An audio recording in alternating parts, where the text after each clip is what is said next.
Good morning, everyone. Happy New Year. I would like to call the Education and Outreach Committee to order, and I will like to ask, is Natalie here to call the roll? I will do it. Okay, well, I would like to have Christy here to call the roll. Thank you.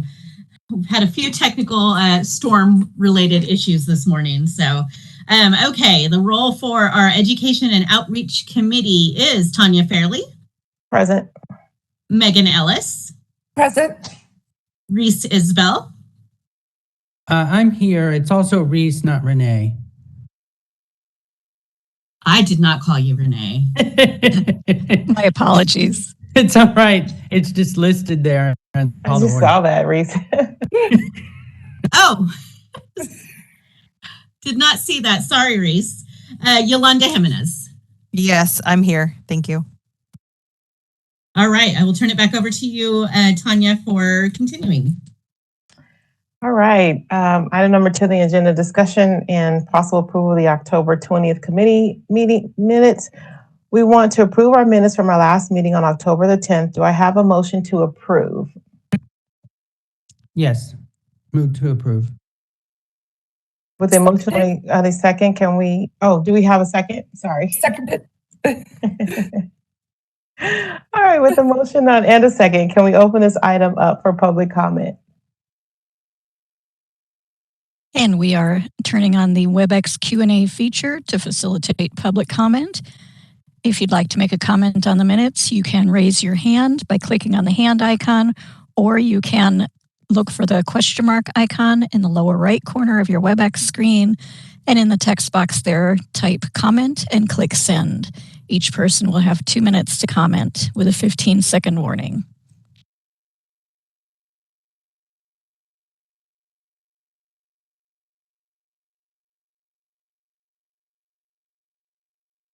And I see no comments about the minutes. Shall I close that public comment feature? Yes, thank you. Thank you. Okay, I will ask Christy to call roll so that we can vote on the motion. All right, Tanya Fairley. Yes. Megan Ellis. Yes.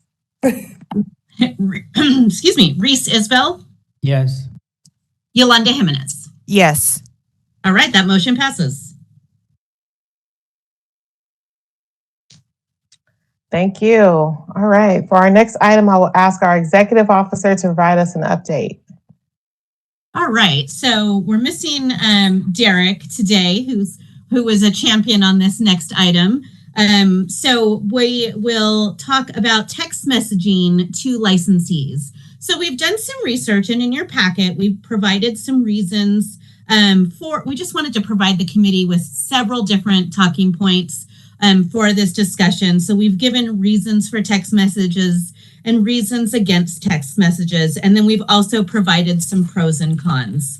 I will say that one of the things that I would like to highlight is I think we could try this. We could try this text message thing. There is a fee. We're trying to. We couldn't get a fee quoted to us until we know how many people we would be dealing with.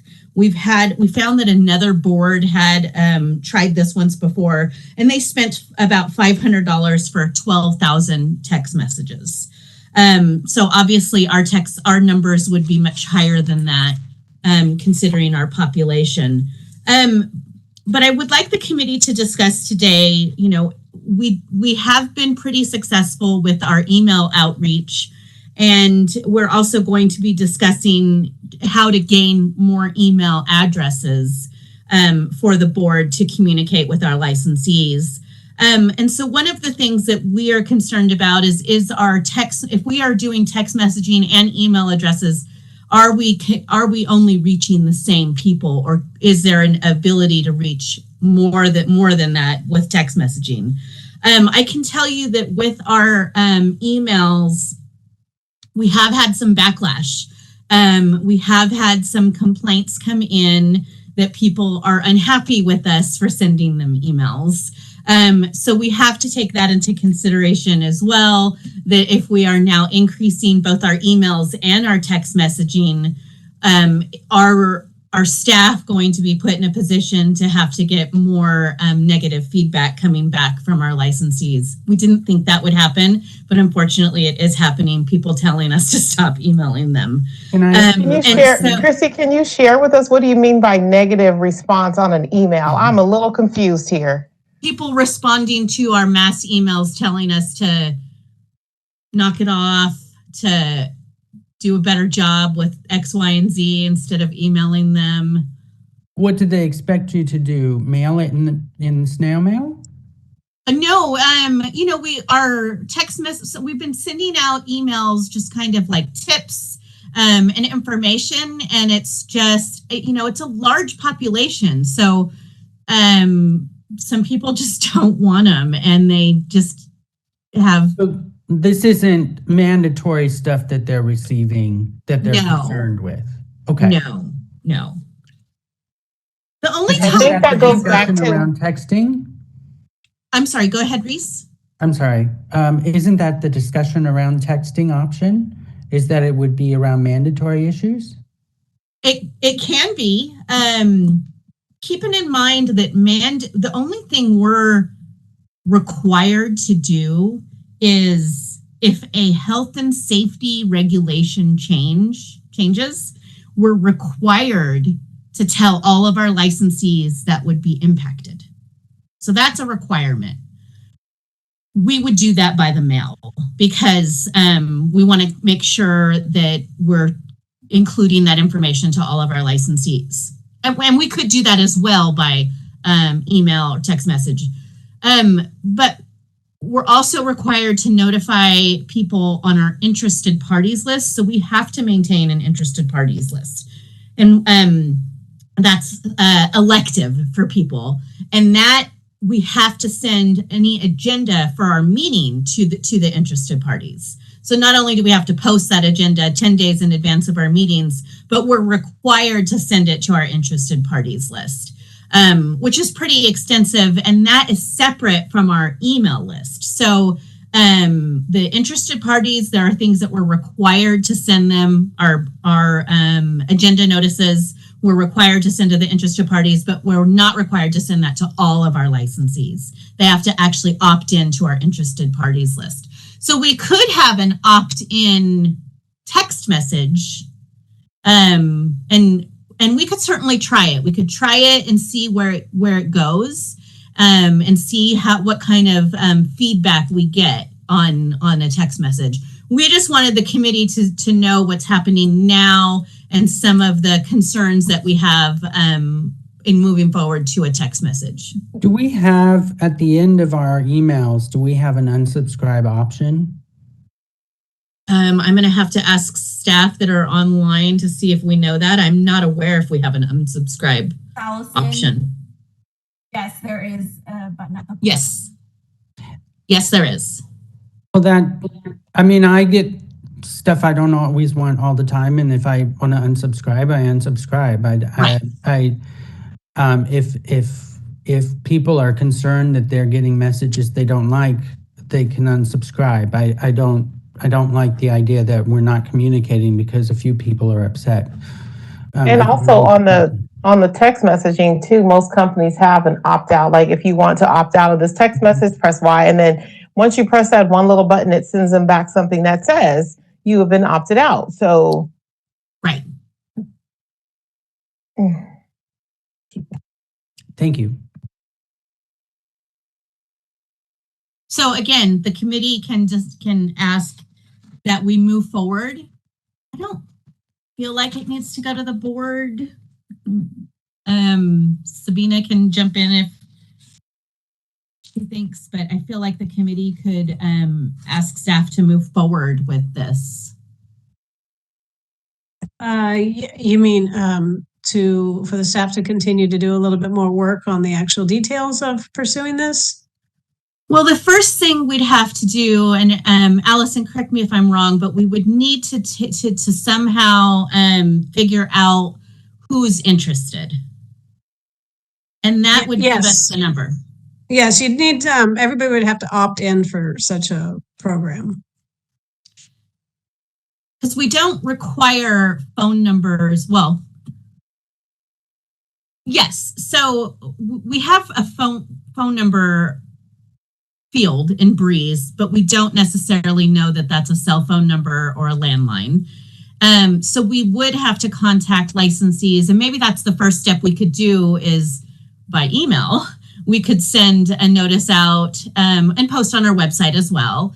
And we could look further at maybe doing an insert with licenses that if they are interested in being on the text message group, that they opt in with their cell phone numbers.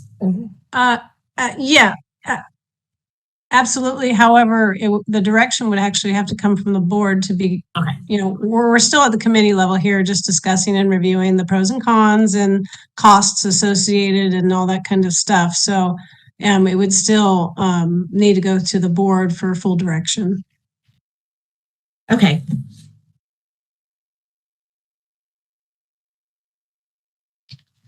So would that require another committee meeting, Sabina, or can we put this on the? Well, you can, the board can definitely consider this. They just won't have a full recommendation from the committee like that our last committee meeting. The staff can still present the pros and cons and, similar information they've gleaned from their research. And, the laws regarding this also, of course, just require the opt-in. And I'm sure DCA OAS, you've already spoken with them and they have that kind of contract already set up for other entities who are doing such things.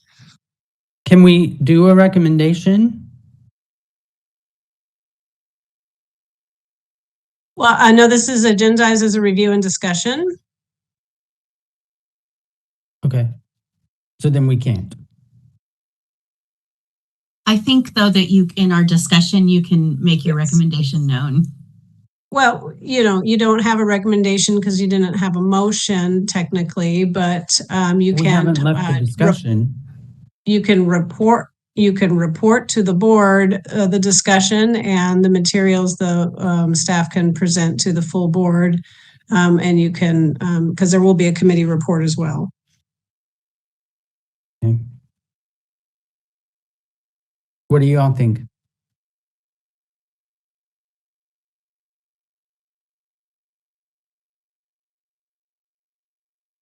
What do we think in regards to the text messaging? Because I'm confused on your question and then how we ended it with Christy and Sabina. Well, the question before us was what's going to go to the board from this? Is it just a committee report or is it a recommendation for the board? And I'm asking my fellow committee members what they would prefer. Since we have to discuss it with our fellow board members, my recommendation would be a report. Okay. But I will defer to the group. Well, I think definitely have to have a report, cost analysis, and see how this would been. I think what we have in our agenda, basically the pros and cons, definitely need to be given to the board. But I think once it goes to the board, then the decision should be made from there. Sure, and I'm not saying the decision shouldn't be made from there. I'm just part of the background of having a committee is to look into issues in more depth and then provide recommendations to the board from that depth perspective. But we don't have to make a recommendation today. We can just send the report and tell them we've had this discussion and open to the board's discussion.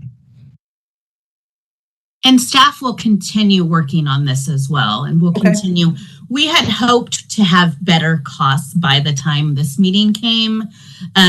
So we will see what we can do to nail that down, and we might be able to have that by our board meeting at the end of the month. So we'll work on that internally as well. Christy, would it be better to hold the report until we have a full cost analysis? Well, we always give a report at the board meetings, regardless. So there's going to be a report on this committee, no matter what. Right. So it'll definitely go to the board, and we always like to provide all the information that we've given to the committees as a backup to the board meetings. So the full board's going to have all this information as well.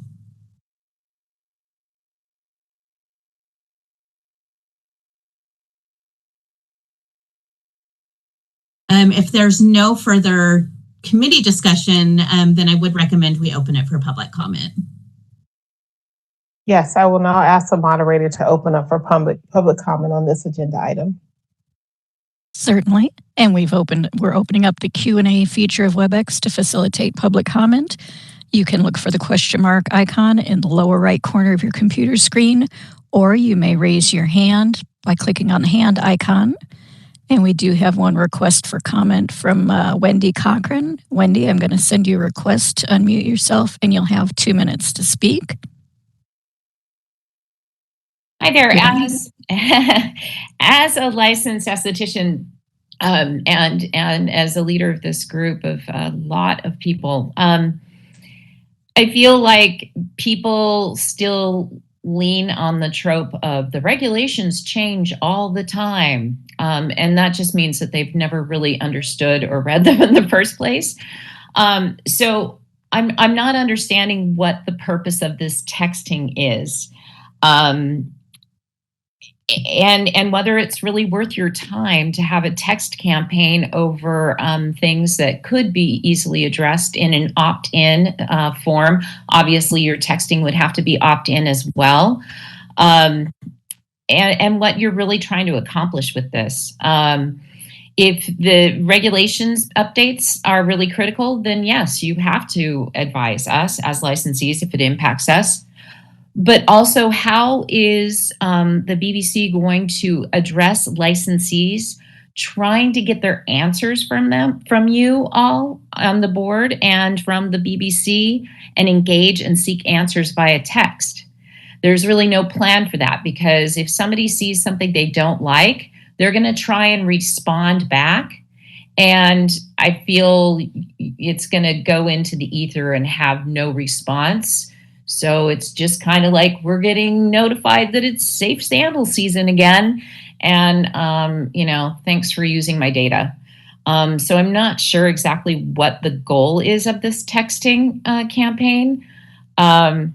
It just seems like you're better used putting your money towards maybe, I don't know, staff people that engage with the schools. So thanks a lot.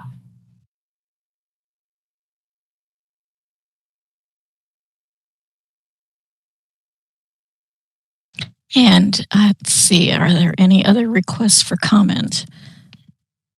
I do not see any other requests for comment. Shall I close the Q&A feature?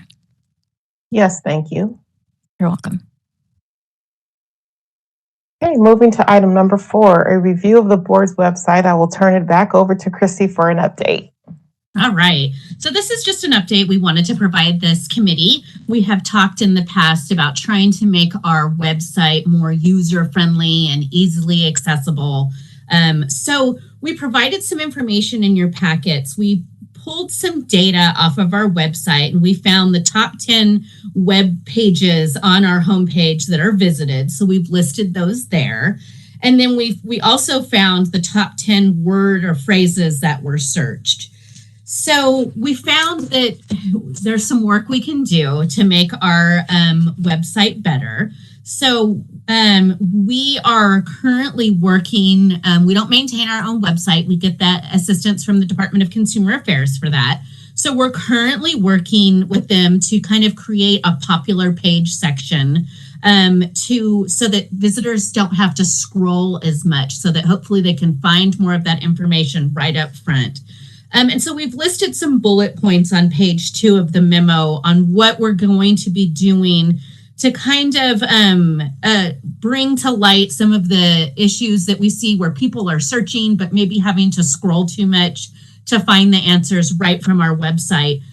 It's going to take, as I said, we work with DCA. DCA obviously doesn't just work for our board on website updates. So we are working with them on getting some of these changes done. And as soon as we have that, we can make a presentation to this committee on what we've done for the website. to try to improve it. And hopefully we think it will be very successful, but I think we're headed down the right direction in kind of really making the website more user-friendly than what it already is. I actually saw this and was like, yes, I think this is a really great idea, especially adding the school's website to the website. Yes. Makes it so much easier to click and go and get the information. Just making it easier, even for me navigating the website, as we talked about before, was definitely challenging and discouraging because you click on to say if you're looking up this particular reg, but then there's so many Yes. that were popping up. So I think this is definitely a good step in the right direction. Agreed. Thank you. Good work. Thank you. Thank you. And that's all we have for that item. We will now open up for public comment on this agenda item. Perfect. And we're opening up the Q&A feature for public comment. If you would like to make a comment, you can look for the Q&A feature. And we do have a question. I guess this is for the last item. Someone asking, can we ask a question? If you'd like, we can certainly request that person unmute themselves and present their question. We would not be able to answer that question in this setting. All righty. We would recommend that they email the board. Wonderful. In that case, if anyone does have a comment on the current agenda item, you can raise your hand or look for the Q&A and type comment into the text field.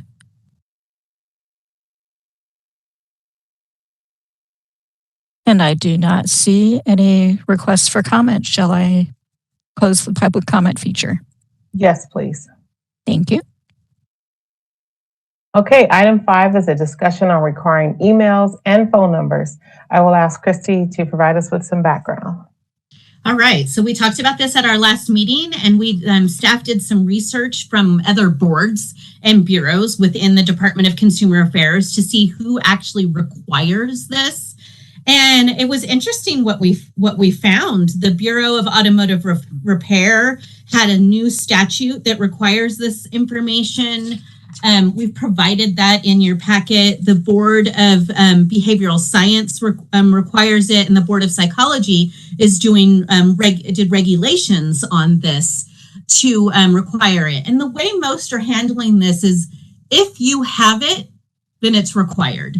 So we do understand that there are licensees that do not have email addresses. We get a lot of emails, as you all know, every day, and we get a lot of emails from individuals saying, my mom's a licensee, she doesn't have an email address, so I'm asking this question for her. So we do know there are licensees out there that do not have an email address.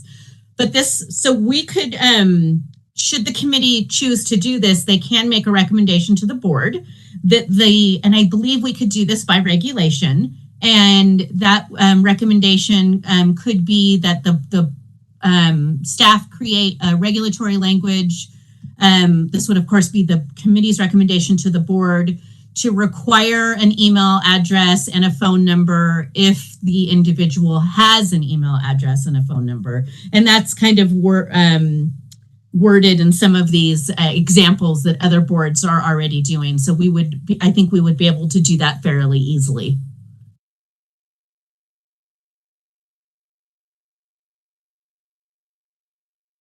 Any comments from anyone? I know I personally am for it. Like, I believe that everyone has one or the other. There's just, especially in this time and where we are. So being able to communicate with the licensees effectively, we have to put some onus back on them.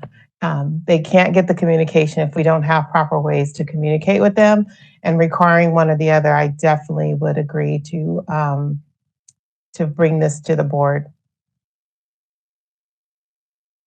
I agree with Tanya. It's important that we're able to reach folks and also, most importantly, be able to track communication with our licensees.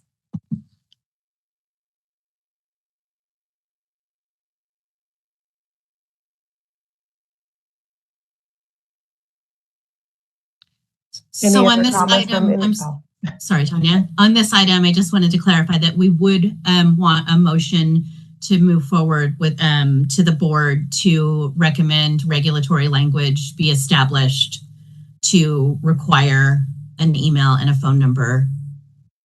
Yes. That would be great. And where would that recommendation go should it pass the board?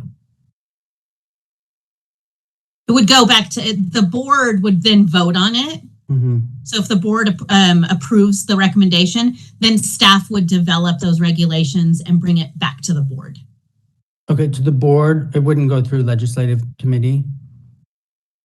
No. Okay, that's great. Thank you.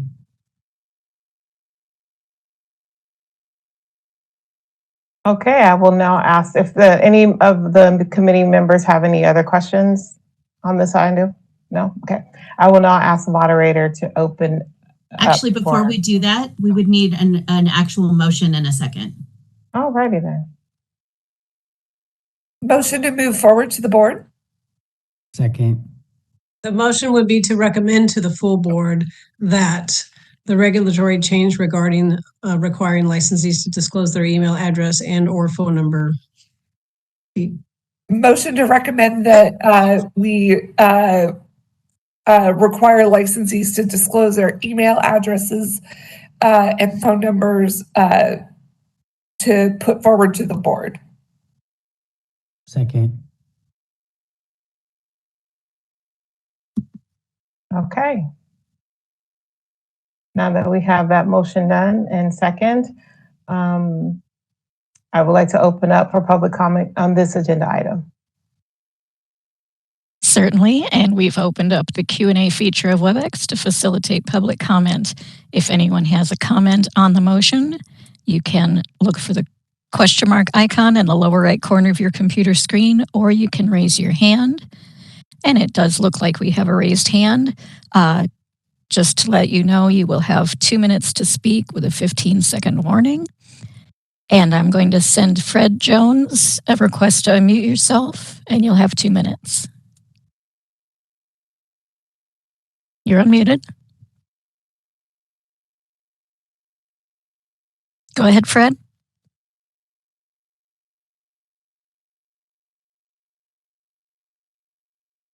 I'm not hearing Fred.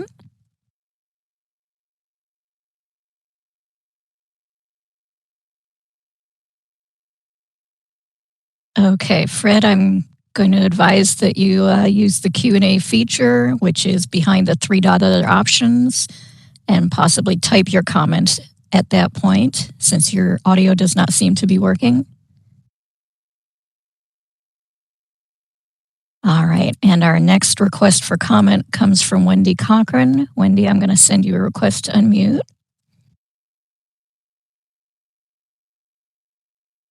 Hi, thank you. One thing that you might want to discuss or present when you present this comment or this situation to the board is how will you handle changes to that information? Will this only come through as a change that's made when we renew every other year, or will it be compulsory if we change an email or we change a cell phone or change a landline number, that information be updated immediately with the board via Breeze? That seems pretty open-ended to me. I'm also going to kind of poll my membership and see if I can get any sort of feedback for you, and I'll probably send that on to Christy and her team if I do get that. But I'd like to know how the changes to our information will be managed in the interim between renewals, because that's every other year. Thank you.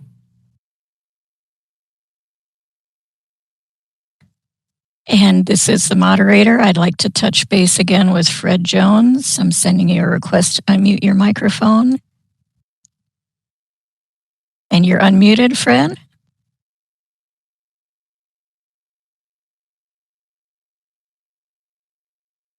All right, we are not able to hear you, Fred Jones, and I do not see anything from you in the Q&A feature.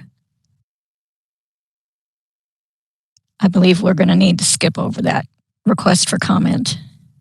And there are no other requests for comment at this time. Shall I close the Q&A? Yes, please. Thank you. Okay, moving on to item number 6. Item 6 is a new 1 second, and we have to call for the vote for the motion. Oh. I'll call the roll. Christy, please call the roll. Thank you. Tanya Fairley. Yes. Megan Ellis. Yes. Reese Isbell. Yes. And Yolanda Jimenez. Yes. All right, the motion passes. Thank you, Christy. Item 6 on the agenda is a new pamphlet created by staff. I will ask Christy to provide some background on this. Okay, so we just wanted to show you something new that we created that I thought was great. We put together this new pamphlet on what to know before choosing a barbering school, and we also have a sample of a cosmetology school. These have been created with the help of Department of Consumer Affairs, and it's just something kind of in line with our previous committee meeting where we talked about pass-fail rates. We wanted to just have a handout that we could provide to anyone that's interested in going to school in this industry, and maybe give them some tips on how to better choose a school. So we don't need a motion from the committee on this, but we just wanted to provide this information to you and see if you had any comments on it. I think my question is, because when you talk about how to choose a school, is this information that's going to go out to like high schools? Like, where is this information being distributed at? Because by the time they get to us, they've already enrolled in school. Well, we're going to put it on our website as something that hopefully people can see before they decide to do that. But yes, we've actually been looking at trying to partner with some school districts to get this information out as well. And so that's kind of our goal, is to maybe try to get this information to high school career fairs and things like that, where people are going and looking at potential careers in this industry.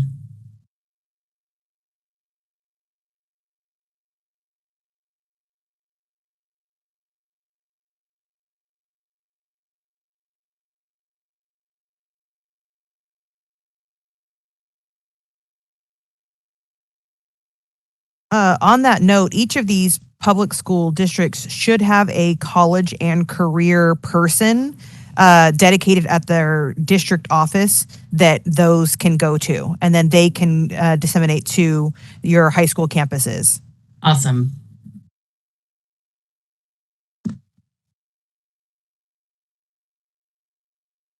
It looks good to me. Thank you. Yeah, it looks No really, follow-up really questions good. for me. Thanks. We were excited about it.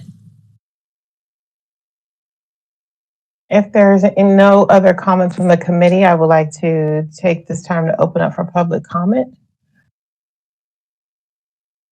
And we're opening up the WebEx Q&A to facilitate public comment. If you'd like to make a comment, you can look for the question mark icon, typically in the lower right of your WebEx screen. Type the word comment into the text box and click send, or you can raise your hand to be recognized by clicking on the hand icon. And we do have one request for comment from Wendy Cochran. Wendy, I'll send you a request to unmute, and you'll have 2 minutes. Hi there. So I see in the copy of your little trifold here, or pamphlet deal, that it is a board-approved school. And that kind of makes me feel like the BBC is the one in charge of the quality of the education that is being handed out by this school. And as per your previous committee meeting, we know that's not true. Is there a possibility that you can work together with the BPPE to co-brand this between the two agencies under the Department of Consumer Affairs banner? I feel that that's more honest, because then this pamphlet puts the responsibility of the quality of the education and the bang for the buck on the BBC.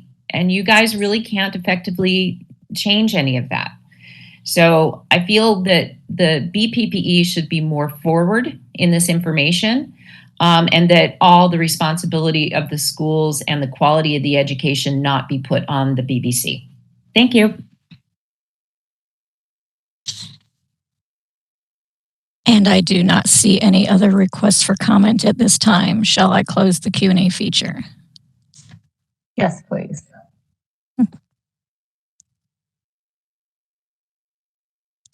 Okay, item number 7, public comments that are not on the items not on the agenda. We will now open it up to the public for comments that on any item not already on the agenda. And this is the moderator. And again, you may use the Q&A feature of WebEx to ask to be recognized, and you'll have 2 minutes to suggest items that were not on the agenda. You may also raise your hand by clicking on the hand icon. Each person will have 2 minutes to speak. And I've got a hand raised from someone logged into WebEx as Deborah. Deborah, I'm going to send you a request to unmute, and you'll have 2 minutes to speak. And you're unmuted. Hello? Yes. Oh, okay. Yes. So I had a question upon the cosmetology theory exam general portion. Am I allowed to ask questions about that? We are not able to answer those questions during public comment. Okay, no problem. And then I had a question. Is this being recorded and will it be uploaded somewhere? Yes, it is being recorded and it will be on our website. Thank you. That's all. All right, and I have no further requests for public comment or suggestions for the agenda. Shall I close the Q&A feature? Yes, please. Thank you.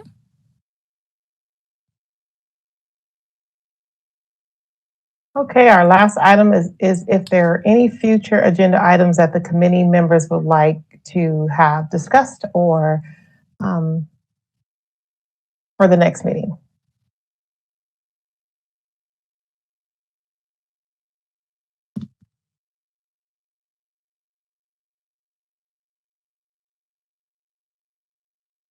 No one?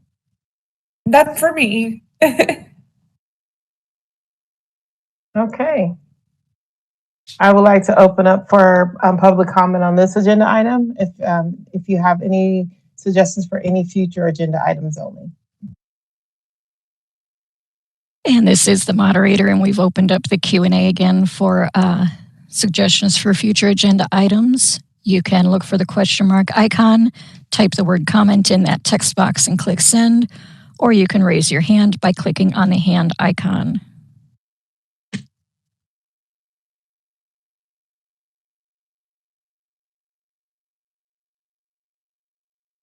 And I do not see any requests for comment. Shall I close that feature? Yes, please. Thank you. And thank everyone for attending. This meeting is now adjourned. Thank you. And I will be promoting the members of the next meeting, the enforcement inspections meeting members, and putting down the others into the attendees. One moment, please. Thank you.